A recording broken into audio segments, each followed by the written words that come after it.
You're back. You're back. Good to see you. Lewis is among us. Have a seat.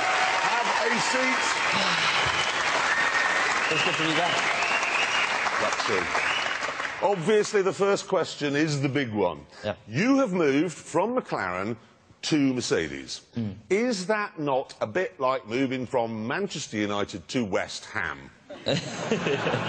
Well, firstly, thanks for the warm welcome, everyone. How you doing? Don't change the subject. Good to be back. Yeah, no, it's a big change for me, obviously, but I'm really, really excited about it. You know, everyone is criticising it, and everyone has their own opinions. But you know, for me, I've been at McLaren since I was 13. It was a long, long period there, and you know, I wanted to change. I'm a risk taker. That's how. There's a risk and a risk, because McLaren have won what, 182 races. Mercedes has won. Yeah. One in 5 years. So what makes you think... Well, they won the championship, didn't they? Well, it was actually Brawn. So technically not. Have they told you that? We've won. We've won. No, it was... No, you're right. You know, they've really struggled the last few years. But I think what it is, you know, when the rules came out in 2009, everyone came out with the design of a car, and they started out. And every year after that, it's an evolution of that car. And they started off with on the wrong foot, and they've just been on the wrong foot since then. There's one of the things I thought... you'd have to do a lot of PR work, I think, at McLaren, didn't you? Which, I mean, everybody knows that's dreadful. Yeah. You buy this terrible thing that sponsors our car, and is there going to be less of that with... A lot less, yeah. A lot less? Yeah. That's good enough. Why didn't you just say, because I have to do less standing around talking rubbish? It's not that.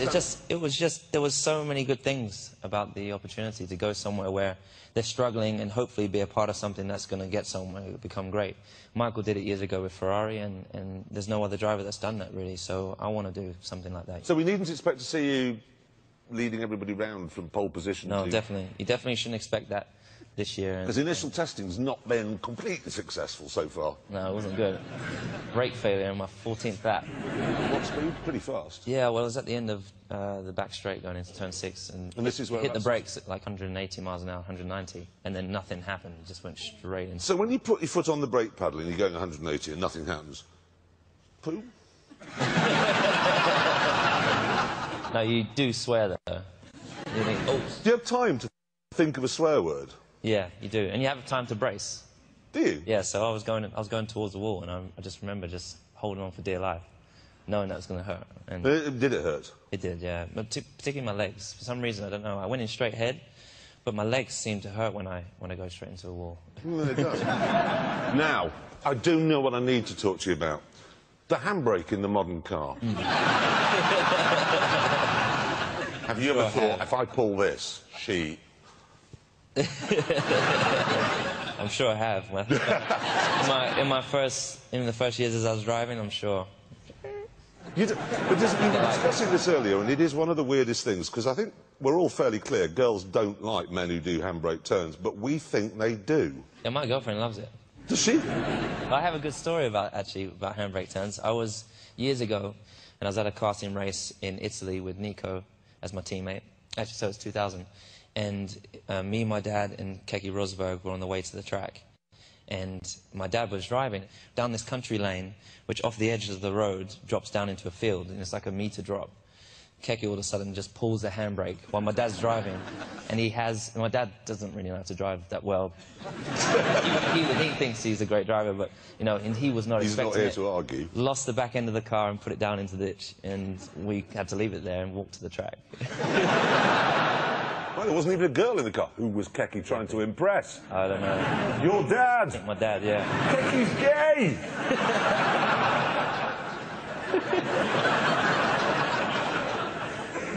And on that bombshell...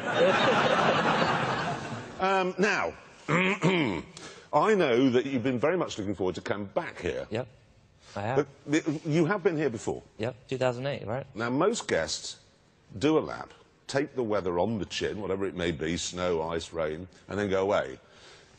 You didn't do that, though. You were cross, weren't you, about your... Yeah, well, I wasn't happy that it was raining, and, well, it was wet. I'm told that you took our producer round the back.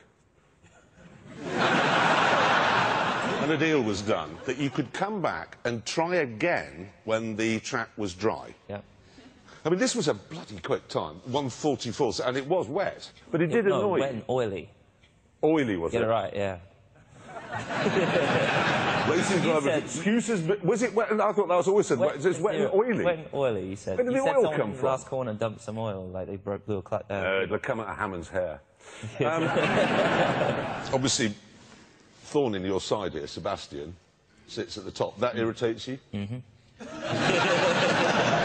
He's had the best car for God knows how many years, and he's also